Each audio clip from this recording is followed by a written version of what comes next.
di adomia ensam asisi oman Ghana mu ebi ana ya boaboa no asemfo ahwe no krogen asone so di amaisi yanso yamra na yemekenkan emfam kase bueno nam radio stations ahodo bebre so oman Ghana mu mekase kopie mu ewo framantima stations ahodo mienu ana se ekutie mu na se okopie mu na se ayade a Global FM ekutem de denden ewo Sharp FM Takraden Soma FM enso ekutem bisa so ana se aye Buem FM ekutem ewo jazz kanjinyame ewo sampa nanom wa forgot so West End Radio wo Elembeleke FM Kwazangligi FM obole saso ana Rich FM asimfo so Trinity ekutem ewo Bogoso ana feje se High Radio bechem Oti Radio ewo Damba Wempansampa Wonde FM ewo Pusiga saso ana Bono FM ekutem ewo Sunyane ana feje se aye Sunset FM ewo Sehwi Yoso Nyansapo etie bi ewo aye Shama disade no bua ma sensam na timi akwachire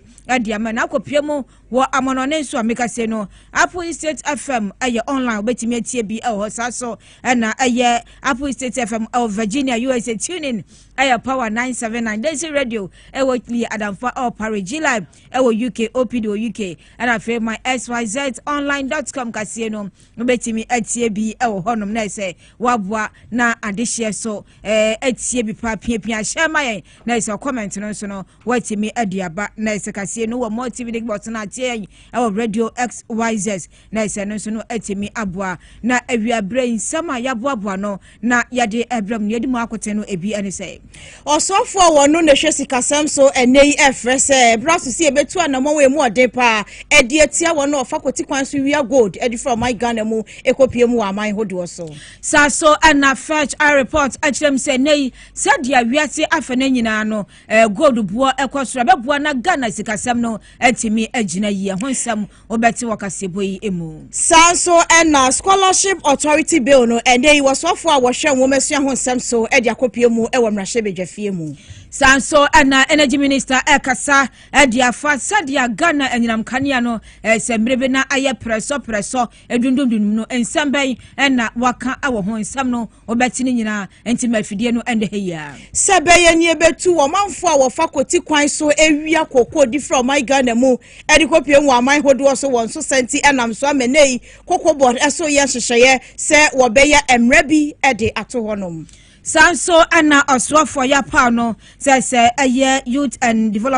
development no dwumadie onhwe so ade nsembi ade atodwa na wade ne disene no ya ade senhye bebre na egu akoma eboa aye Ghana yekopie mu ewo ayawa so West municipal ni mu a ene wo mutu anamon ene structures ahodo mi aye sisi nso akwan nyina no wo mu bedwi ni nyina ato agu sanso ana so for chef mantem so echrem se nembebu a anya dwumanye ewo ne mantem ana fe Ghana nyina no eyo haw kase edema ono yekopie mu ewo fete kakraba eyezongo community ni enei wo mo sre se Islamic school honom ne mpanifo mekọ wo mo asere be ya wo betimi atremu na abo mo enwumasua etimi akonkan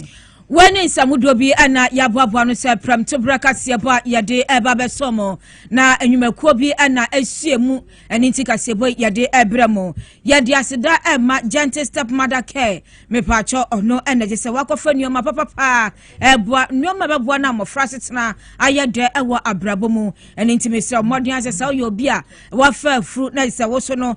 nyame adom wakwa yaresa bia wo bere yaso ya ma o lesi se bra ba twere na se koto brade na se no so be ko gentle step mother care na se no so no watimi akoto no mapanyi na bi me pa cho so pe eye nkoda mpaboa nkoda ntade mba ne mbema nyina no se obenya bi ato eho sa so ana bicycles tricycles a nkoda betena so na so mde oma agi omani obenya bi ewo gentle step mother care efe high chair bouncing baby bouncers ana fe eye swings no obenya bi ato eho diapers na fe breast pump ni nyina no ko gentle step mother care na obenya bi ato ho me pacho on Christ Printers Road eho eno wo oben Pogas Furniture sa so no ne eye Absa Bank no edi animhwe ne battle phone komo apeso ne kasa na auto ne me we nyina bi so school wate no wo je nkwadanke to ne me wo so munya bi ne ma school anika epe ho from 0244238477 0244238477 se eye gentle step mother care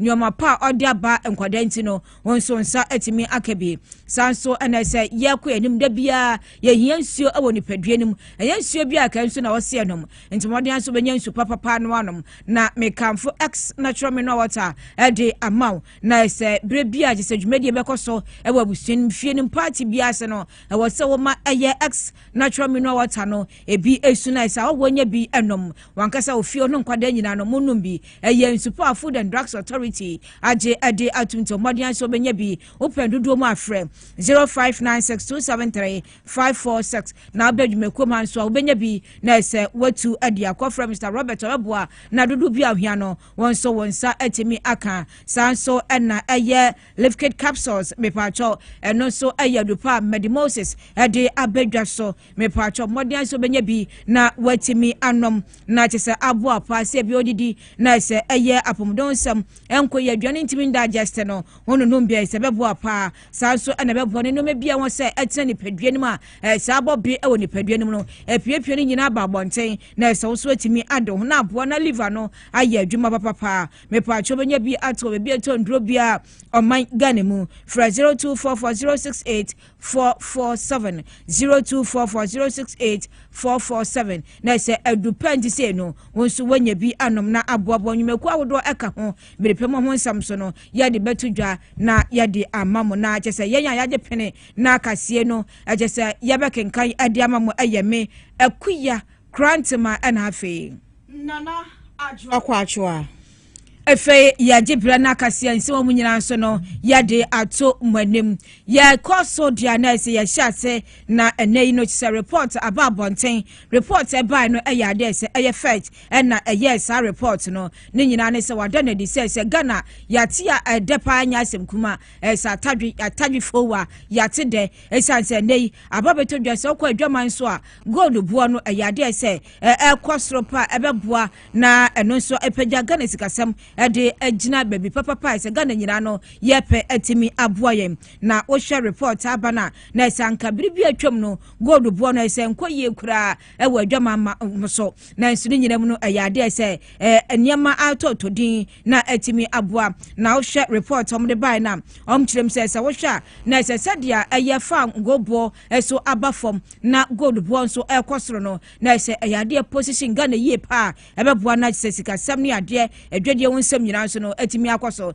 enti abase Ghana yenya gold dodo ne de kwa amono ne akoton ne gold board aba ebe ya dwumaden ade ameya na ese sika ni nyina no eba oman no kofasimu na ese timi epagya na sikasam no atimi akoyie ade amayem ye bomodin ani ahwe se sansem no sede ti sede ehunu no ye de ese ordinary Ghanaian so bibeka jesi ate se bia gold bo no ekosoro e wadwaman so enti ayede sa na wo se ye niji anase sempo na e wo se ye kono na ye bomodin asese eye ye nsabeka nimdefo animde ewo sikasemu na ye ne omo atwe nkomo ewo sansem ho ye hwe kwan se obemfo Joseph eye ayensu anase yensu ye no ba atwe nkomo ne bisanse we eye de wo se Ghana ye bosi ye tede edempo na sambre ya jese gold bo na ekono empanyimfo titiru ewo so mo ye eboa na ema ye sikasam ne ade nyina so no etimi ekoye so de ema ise biripom ye nsakana ye no ba atwe nkomo ewo sansem no ehom na yeda so ewo sikasam ne ade nso a na ese ne no ya ade a chese Ghana mampanyi owura John Dramani Mahama ade nsem bi atudwa na wachirem se ne sa wohwa na ese Ghana eye maritime no ese dachi papa de ye obi enti wasesa omunya dwumaden emfambo a titru jese eyo mebambo wonsam ebe nsuo so ne ade nyina no ewo so ntimi hwe na ekoso ye ademai sanso na se wakonye bebre se maritime betimi aboa na jese Ghana sikasam so no etimi ejran nanso ye pa ewo eye oman Ghana mum na odesansem nyina tudwa womra eye 4th International Maritime Defense Exhibition and Conference eye MDEC 2025 jumedie no ekoso ewo eye oman Ghana mum ese namso ema ese Ghana mampanyi owura eye Julius Dabre ko gina mu ema no ade nsemebre na no atudwa na okirem sawhwa na ese eye Ghana nyina botaye ane se se yensu ansu ani ade no se betimi abɔ ho ban na Ghana ejapade wo se ba no oil ne gas ne ade na se mimfo bi entimi ambaji amboso se ya je aboso yiso ni sike bi bra na se je kura de akọ no mo hwe embo ni nyina ho ban emayen na entimi emboa eni nti wato asese ya no na ye Ghana nkwan ne ye bomba ne mu ye hwe se eye West Africa nyina no sub region no ye betimi aye adwumaden aboa bobamba na emu ayedin papa panso no ede amayen na nsema ba abontinom sanso echem sawhwa na ese eyade a wo se yetimi hwe na Africa continent eye dwumadi ade aba eye Africa Continental Free Trade Agreement anase area dwumadi no nso no ese yetimi agina se ba se bia maritime eye na dwumaye obi di nyoma efe nsuo so akomanfro so akoton anampo eba Ghana na esa eye edwedie wonsam no nso no hyehye no ebetimi akoyie pa ede amanti wahwe na omukyerem so omonhwe ne nyoma hodo nso no enkoyie fama eyo mangana de hye nyina na etimi aboa eyo mangana ene hye ahodo na mprempra ye kase no ye nya ne ntie se eye MPP amyekuo no se de esa blekuma abato omonti ase ne court a so modi nyanhye ekokoto so no ene se mpanyimfo akotena ase ewo eye Nkran High Court ma asem no se abod de ato nchen kura se nam so atese no so no akwakwaya asem fresa abro yipuma okwamu dia na se nyankopon eye adoma na se eye saa elections no said the mpanyimfo electoral commission share no na ebia bekoso sanse nyanhye ne ade no enya ade court no age ade atomu ewo eye okwan bia so ese ne nyina no omabo eye asem no so no ade agu ache se aye nia ebie kwan se abato won nsem no so no ebetimi akoyi ade aman nti ene no we ne nia epuemu ewo eye high court ababonten se eye sa elections no nsem court ne ade wo se kwanyina no se ne mpanyimfo achirem se omo atwetwem omo yi asenchen wo se ade hye wa ablekuma so no yetimi to aba na omunya eye anamsefo wo mbrahye bedwefie na etimi boa enti eche se eye police instance agodom ba akoma ko se san so to aba eye makoma ko eche se eye 19 a na se wo se san ko to aba biom no ne nyina nyankopon eye adoma eno so ebekoso sa jojo ade ama ade hye wo ablekuma not no mso matimi anya anamsini wo mbrahye bedwefie na dwumadie no msem nyina so no etimi akoso yenso ede amomo Yatwa ensam no so ani ade ani kyeremu ewa asoye a wo na hwe o my Ghana yesika emu ensam so na sector minister wada asoye na no eyenwanyafo ato forcing na wakasa de atodwa se wo manfo a wo fakoti kwan so na wotabiri wo my Ghana ye gold edikopie mu aman ahodo so no kamea ye se wo mo ya do so dodo agensam wo my Ghana mu eno no de katwitwiridie na ebreyen enti emra so se wo mu besi gina ye pa na wotu sankrofo ni nyina eso sana ne emra ne da no so wo mu a ene ye de ato wo chiemu a wasesa nkrofo ne nkrofo bi a wo makoe nantitwitwafo eba no wo my Ghana ye sika eho ensenkaye mu a na sa ensem yi na wo de tudwa wo abra na wo engage enkrofo e wo abefo ntentan fidie no so ena ato force and edi emu nsem etudwa se ye hwe godu a wo manfo ewia edi fi wo my Ghana mu ekopie mu ewo amai ahodo so a ene kame ayese sikatwitwiridie eye 12 billion American dollar no eni sika chesebeye mfie dunie ede aba abeto nom ede amaye na yentie opanyine no ensema wade tudwa no ebi. Your Excellency, it is estimated that about 600 tons of gold have been smuggled out of our country in the last 10 years. In fact, in the last 5 years alone, approximately $12 billion has left the shores of Ghana unaccounted for. Mr. President, imagine $12 billion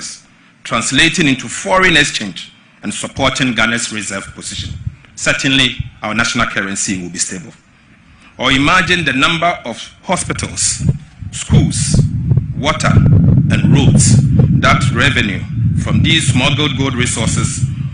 would have used for. Mr. President, this is something we need to confront head on. It is time for us to be decisive and ruthless towards those who are sabotaging the economy of Ghana. The people of Ghana deserves better. Defeating gold smuggling and its syndicate will place our country firmly in our control from our gold resources and ensure that Ghana benefits fully from its gold. na shasa we photo samfo wo my Ghana mo ato force no sanso de tu dwa say ye hwa afimpinu ene aduanu mienu mu a ene gold a every wo my Ghana mo 60 tons eno no ye kalino American dollars ikenwe say 1.2 billion ene chese sika ene gold onkrofo awia ede for my Ghana mo akopie mu my Ghana mo na no so no wo kirekire mu ensunsuaso bone a ede abre wo my Ghana sika eho ensem emu. Gold is one of Ghana's most valuable natural resource. But for too long, illicit smuggling has deprived our economy and our country of billions in revenue and foreign exchange. This Nation Reckoning Act has gone on for far too long, and the consequences have been there, severe on the people of Ghana. For example, at the peak of our economic crisis in the year 2022, 60 tons of gold worth approximately 1.2 billion US dollars at the time left Ghana through illegal channels. This came at a time that Ghana's reserve position was less than 300 million US dollars. That was nearly half of what Ghana was seeking from the International Monetary Fund as bailout, in fact, for the purposes of resource and reserve accumulation. Na says photo samfo ato force and same way what the tuja wa bre no na wo mo airpa o eye gold board task force a wo mo be hwaboa amaye tu sankrofo a won nam koti kwan so ewia sika ko for my Ghana mu ekopie mu amaya hodo so no the same way etuja yakọ ansanfruma na ọsọafọ hwe anyinam ahoɔden nsɛm so de atodwa na wabɔganafo nyina mane sɛ na sɛ yanku achi na yane eye owura bafo ndwetwe nkomo emfa report ahodo a eye fetch ade abetudwa ewo eye gold bu a akosoro na eno no nsunsuan so pa ade bebre oman Ghana de hye no yane no nko na yentwe nkomo yi na yenhwe de ekoso na yehwe ansem na owura Alexander Amo bafo eyobi onim de ewo sikasemu yana etwe nkomo afa fetch reporter odiaba say ne Ghana enyame adom niema ekoyie pa de ma yensan se gold buo ewo amansandwa so no se ekonkan pa opanyi so otimi nka mo ha ema wakwa abanso owura moba Dr. Amoba me pacho me mo ha yo me pacho na ye bisa se fetch at the report about bonten say ne Ghana eye gold wonsem no wiase afa na nyina ne bo no ekosoro enti ye busa se asem we no se eye asem do a wo se Ghana ani je edian ene se betimi anya ewo gold bu a ekosoro ewo adwaman so no ehum amba tema da celebration one more course for any of one pay I think First reporter, but the said report about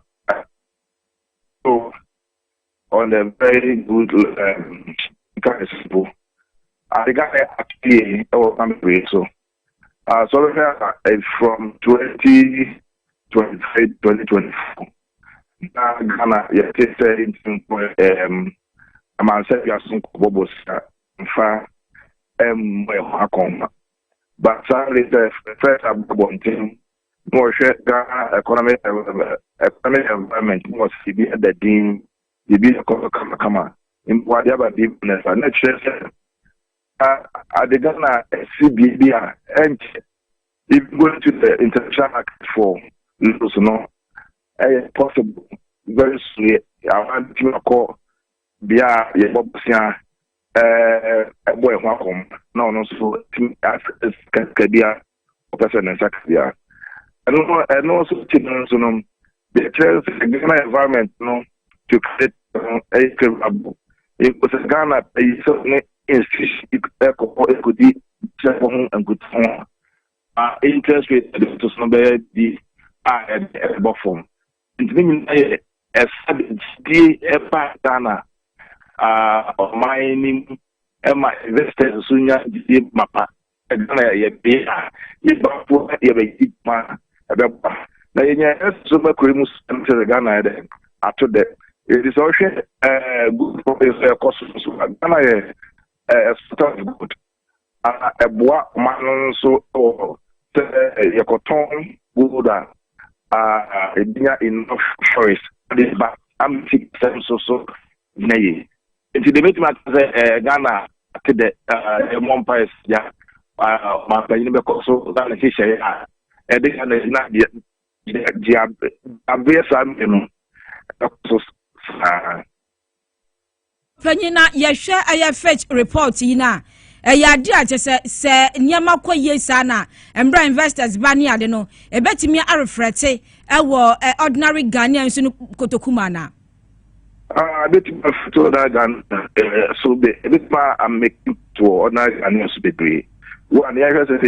sɛ ba na ho a mo ma bebie adwuma ɛbɛma Ghana unemployment rate no abɔ anabɛma amfo be other person bebree any adwuma aye no actions the forest ba maemu that is the enough business our system no the issue of Ghana city no they are deficit no demand and supply obi ko forest no ko bank so ko dollar wanya bia ma is so by city so it's a forest ba maemu I think say ma Ghana city no so ho na then ala ho le so dia let's say omo adwuma omu sika sam so be gina pe normal so no escalate said the no maybe etemu no normal price of goods especially imported goods no and cost rate ya e be gina said the gina na ye bibia na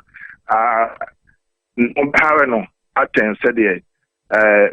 so manisa enti investors the muba enyuma beba bia benya bia yen o man suffer into my pass the extra Dr. Alexander Amobafo yabada se wie so no wonya bre na no atwe nkomo e won nsem bi we asi akyire ne antiase na ye ba promo nso nim se brepem no obaje yeso na wa kyerɛkyerɛ imemu sade akyerɛ da se bebre that's also ani amuti Dr. Alexander Amoba bafo ono ena se onimdi pa basika samu tsani ade a wakodare ewo ma ye na twe nkomo ewo eye fetch report wo de ba se Ghana jese nenu yate de ye nyine bompa se bekosa na timi abo na nyoma nso abafom ade ama obia na se asetena no ayede ade ama Ghana fo nyina Yemfa yani enchemu ewa seya wa mu ene hwen wo masia ho nsam so ewa my Ghana mu onwanyamfa hew na Idrisu ene enra kopie mu ewa my Ghana mra hye fie mu a ena na Ghana Scholarship Authority Bill no wo de akwa kopie mu ho no ma wo chem sa beli ebeboa ama scholarship ye de ma desuafo ewa ya my Ghana mu no enyiyi mu ene kokko football bo unu ani mu ayem pass we ni mo panyina semesi enti yemfa scholarship ne ma no sa beli beboa ama ye yi sa ne mani nyina de afi wo no na ahwe ama womo a ese efata no ena yede sa beli ede ama womo nti enra no wode ho nsenkaye ekopie mu e wo my Ghana emra hye bedwafie mu yentie ne nsem wode tu dwa no ebi The Ghana Scholarship Authority Bill is laid before Parliament. The policy underpinning this bill is to deal with nepotism and cronyism associated with the award of scholarship, so that we strengthen the Ghana Scholarship Secretariat into an authority to administer scholarship meritoriously to deserving Ghanaian students. Need will be a defining value of the Ghana Scholarship Authority if established. Manpower needs of the country and the aspirations of the country, if we are emphasizing science, mathematics, education, will be the preoccupation of the Scholarship Authority. But it's largely, Mr. Speaker, to respond to the nation's desire for us to reward merit, whether in need or academic. That scholarship goes to those who deserve it merit. So far we know and we share womesia ho nsam so e wo my Ghana mu onwenyamfo Helna Idrisu and ana wo church mu eye Ghana Scholarship Authority Bill e ho nsam wode akopie mu e wo mrahye bedwafie mu na eno achi e na minority chiefship eyo onwenyamfo Frank anodompe wakasa na wo chire mu se bill no trimupa etaya chire no eye na emom no wo mbie mu na enkoye se ebeye central eye office hono mo pe eno mbesi se eje na emom no ekwane form se schools ahodo ne wona eka bie wo mu eba na wo masua ho nsam so wo mo so ebe wo ano eba ne se ye the scholarship ma wo bi e wo my Ghana mu a wono so ensem wei eno de tuja. It's not just about meritocracy. The previous government, I recall, I made a call for Scholarship Secretariat to be decentralized. And the previous MPP government has set the tone. So we shouldn't just focus on the meritocracy or that aspect. We should also focus on decentralizing the Scholarship Secretariat. That, for me, would be the trust and the game changer. So we a minority chiefship Frank anodompe wono so ano disem wale tuja wa bra Ghana Scholarship Authority Bill no ekopie mu e wo mrahye bedwafie mu.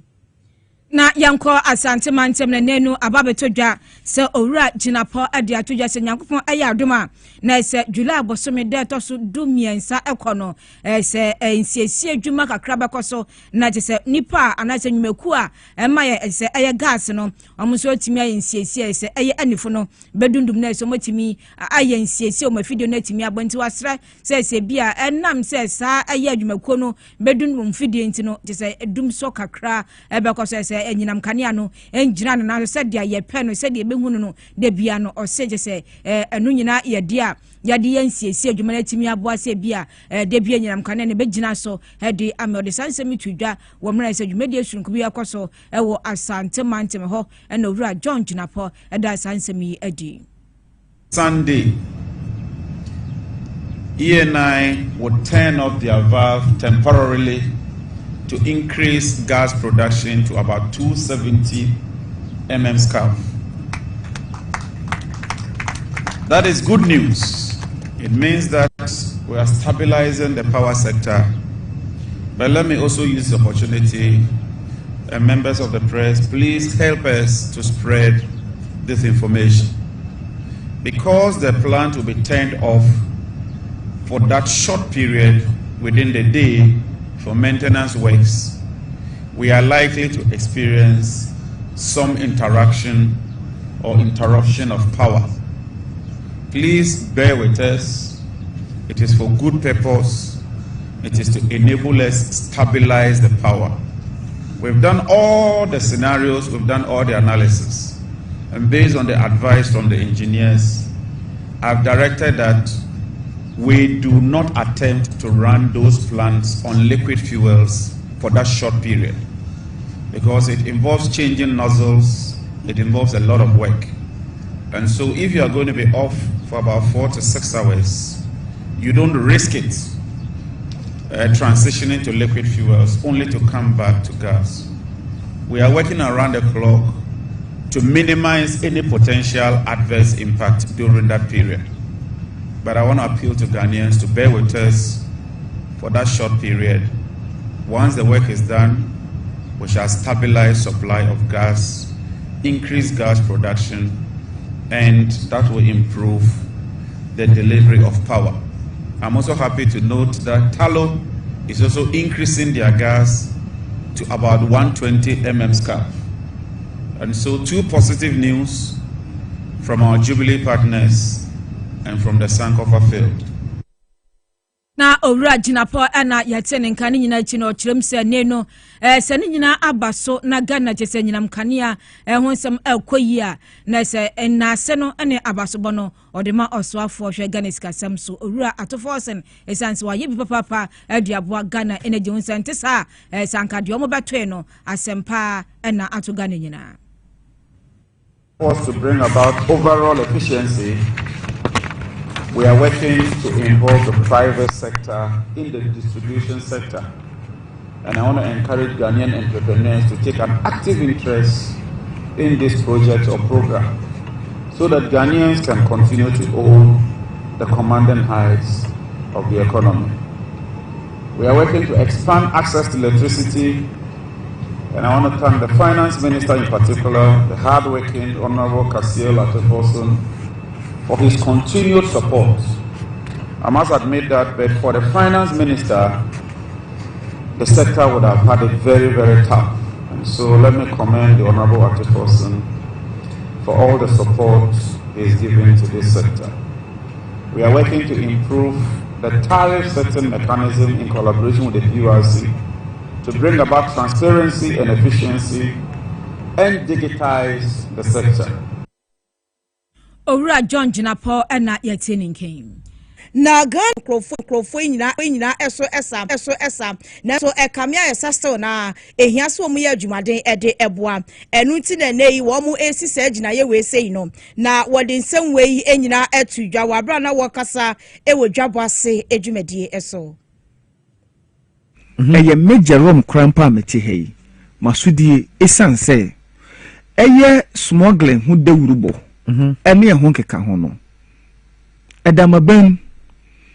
ewo se me ne me mrantie ne me mabawa etisi den emontene so yen hihye egu akwan mu a yetisi den emontene so all the cocoa regions 7 cocoa regions ni nyina no ye den ye to ye hwan ye den apete any cocoa akuafo ye den edin kitahudie ehiomu in a stakeholder meeting ni ya chiomu niemamu moya na afena mokoye yaye bi eni siye ayebi nanso no eye masudie kese se besan so ate ye hunu ayeden egu monten so akwakoye den akwakoye me ni akwancha de efe eden ne ede ye enye sika yayi sika nanso me no kase cocoa board ti hoi oniska so hunu cocoa board enye de eniska entino nkakranka kra nyamiadom ahoboa eden atutomu aye ko na ye ne akuafo no because enye akuafo no a nka ye nti ba bi mpa ye den yetie. Now, just anyway, head of public affairs at the Makoko board, Sam Jerome, and our day and same way, to Adriana, which you say, Ukopiomo, from Mantam no emo, afenso, or tea Mantam no more, and Atoya Mantamwa, a whopper, and a sako, we a cosu giddy, our honor, and into the other idea, to Ghana Fonina, and him say Coco board Fonqua, and to me, and to one so sent, one some, Yenina, Yambua, said ya beya, one more ebetimi, to Sanko. For enyina eso esa wasanso echirechire mu ensunsanso asane ye ede ebre o my Ghana ene oba voter region na etumi mabe se 9,000 metric tons ene unim how many tons are as we speak menoka 2024-2025 2024-2025 unim metric tons are voter otienya 87 metric tons into multiply by 16. Ubemu the number of bags of the man. The whole voter NOT. The whole voter NOT. There's a bags ni be from Konono. 87 metric tons. So which means 1,392 bags. Which is not usual. This is abnormal. What is usual about? This is abnormal. A whole voter rate. Voter NOT. 2024-2025. Yes. 1,392 bags. Meanwhile, Uku voter regional, there were no less than about 200 or so workers, staff of Cocoa board. Paying salaries. And until you call around chief executive, call around, we do voter regions. So, Besha, now I say, Nakuma Ede, Eba. Yeah, concern from Honorable George Opare Ado, your software upon social youth development and empowerment. Jumedia no so anasa so or the atuja adene they say national apprenticeship program no and ya there some your same year with him or BS or Sefata Yagan no or betty me and ya quenya nasa Jumedi otimi adin who every me or the sans me to John Roko Piemo ewo takradia ewo atoye mantem no emu. Yes,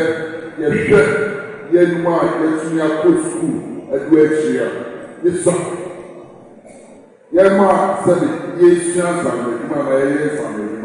you don't feel I say, Oma said, Oma good school.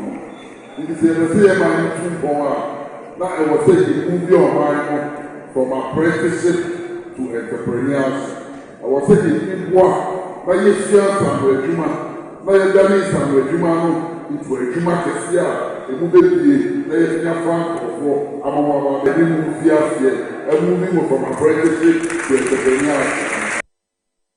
Achi so mbebu a egnya akwanja ekopi wo ho na sa adwumadi yo so mbenya mfaso no ene eye XYZ anemsifo so etwe nkomo e wo sa adwumadi no ehu so yankala youth no omo nya adwuma nye omunti omo peso omusu adwuma so omunya aho like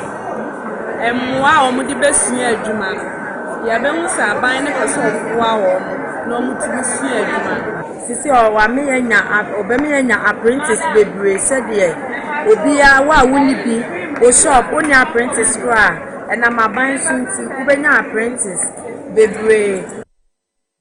na se eno ayadwumadi esronko akoso ewo atoye mantem ne mu yamfa na asema aboafo asuemu akaseboi yade ebremu ebi eye solar natural clinic me pacho eye ayaresabia paje se yaje omatum ewo Ghana esanse odo yade ewura ha won san emfa nkofie biem ose bra nkre heya eno wo kokomlemre odu abehunu ewo sebia eye kidney honsem anase liver honsem anase mpo awo honsem me pacho entina fie na ensu modian sobeko solar natural clinic biano bibi esie biano ombetimi ehu na so man pehundro nso no e de amount modian akọ na omombo from awo 0553 932 631 0553 932 631 na one eye solar natural clinic a doctor for twenkomo na ya de se de agijawo akodu biano omatimi aboa na se wo so agina nanso ayo dada dwuma se de esefata sa so na eye mega cash dwumadie no edaso agina so a ene mafu bebre na enemu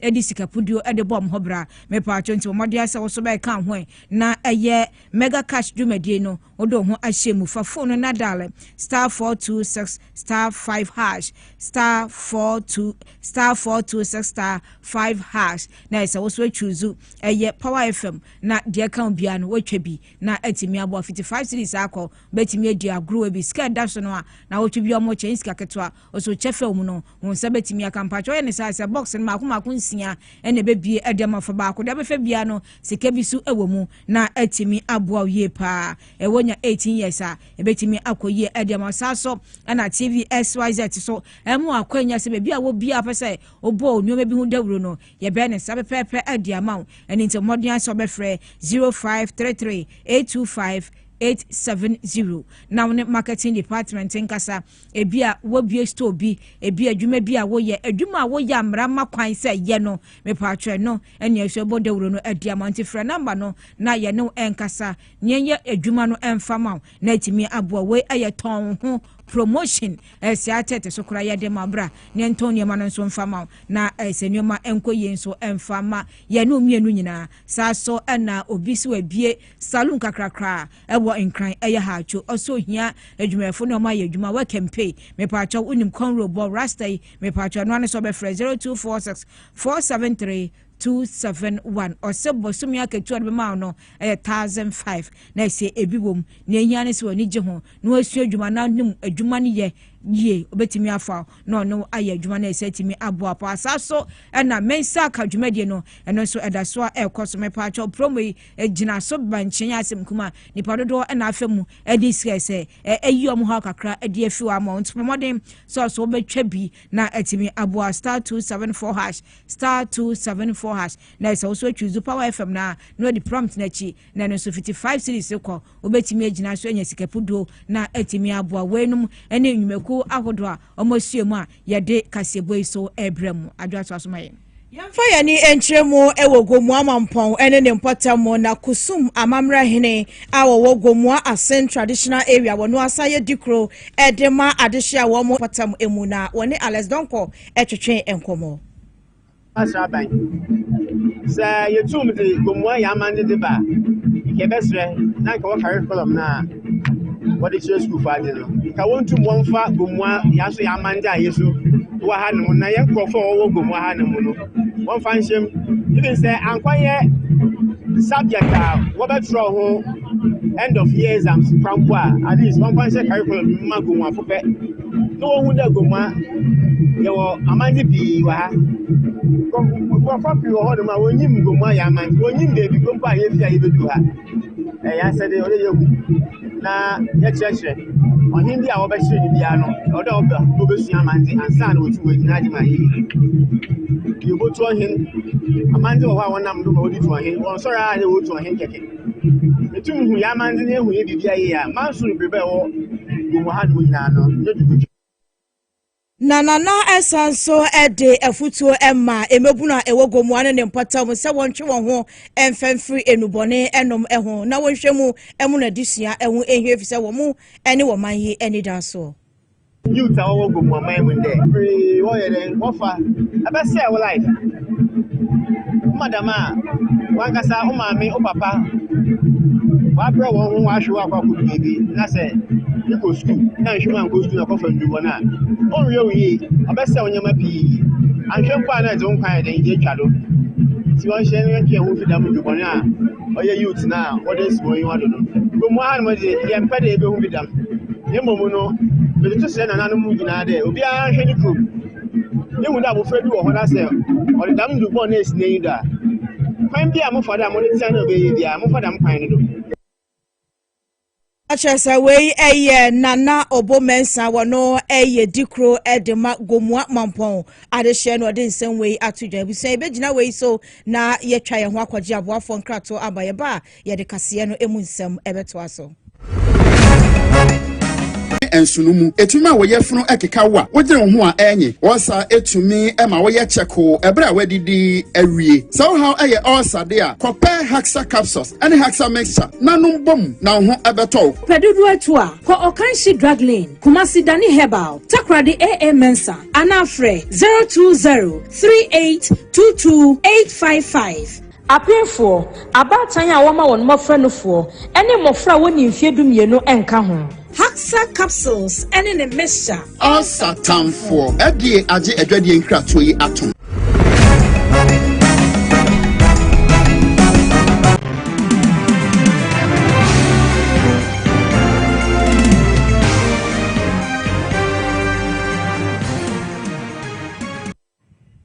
Awusia ya na asese wajebre atwen ni akwaje aboafo nkrato edi abo fedri sei eye edwadie ni sikadwa emu ensam so na yede ni chemu ewo setre afran place ne mpotam a National Service Authority ne okopie mu ho no ma ni asase yantam 5000 acres eye brofo a wo mado a wonti mponya ne se wode saa efudie yi eboa na aban hyehye wode egu akwam fi de Ghana dwumadie no wode aso asene wosene enti a wo matu saa na mo no mpese wo mo enye akendifo a womo ene beboa na fi Ghana enhyehye no womo edi animu na enkrofo nso ahwe wananamo na womo asuabie na Deputy Operation Manager ewo eye National Service Authority eye Mr. Fuseini Donko wobo anan kopiom de nani kohwe ye afu a chese service personnel fo yi womo aye ene odi tudwase enye brofo nko a na womo donemom eba na ayemwa ahodo so a womo de won ho ahyemu bani nyina womo de boa na aban ne hyehye fi de Ghana no so no etimi edimu wose ano nam so amase wo mu twa no ban ne ton a sika wo mu nyamfa so eba so no eya na wo mu edibi enso ema eye service personnel se de be ye beboa na hye wo nkran na watimi aye adwumaden edi aboa ya do burunko almost 5000 acres ye kushia pese ye duru be se 8000 hanti no ye ni abrepa pese National Service ye the leading agency a omampeni feed Ghana na wa launch no ye na ebedi anim nti enye bronko na ye nkokọ ye mpata ye mpreku ye pese ye de grass cutter be ka ho guinea fowl so kra ye bi nti sanyem ni nyina ye kwan ye fa so a ye kyerɛkyerɛ ye mrante ne mbaba wa ye be postu akoye project site bia wo hwɛ nkokɔ so wo hwɛ fudie so no ye ma wo allowance na nko a niema ye wo ho ye ton amfaso a ye nya no ye dibi eso allowance no so ma as a form of motivation said be ya omani be tikua no ho isi mnia ene de me bae no so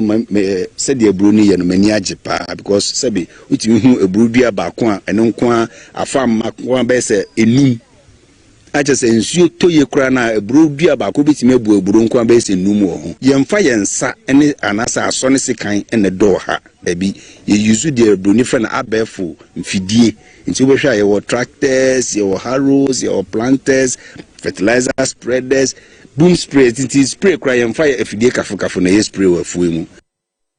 Achasa wey Deputy Operation Manager National Service Authority Mr. Fusaini Donko the same way atujam na organized labor force na nei wo magia tumu se abai na hihyo de agu akwam so obehwe na wabie enwuma ebeye 1.7 million na memebu na nya biaye ni nyina ehye 24-hour economy no wo mo ni abai no adwuna wo magia tum na emom no wo mo sese 24-hour economy hihyewe ebedi pi na asimu ye dia na wasa abai no Emma Bambo Munsem, den pa efise near filling stations ahodo bebre wo my Ghana mu na wo mo ye adwuma 24 hours nanso no enam akromfo etoshe won sunsun nei no ene no nsia no nso no wotwe na wo mo appoint Bambo ho nsam ne de ebehia ye pa se 24-hour economy ebedi mu ye na akoliye kama to create that one.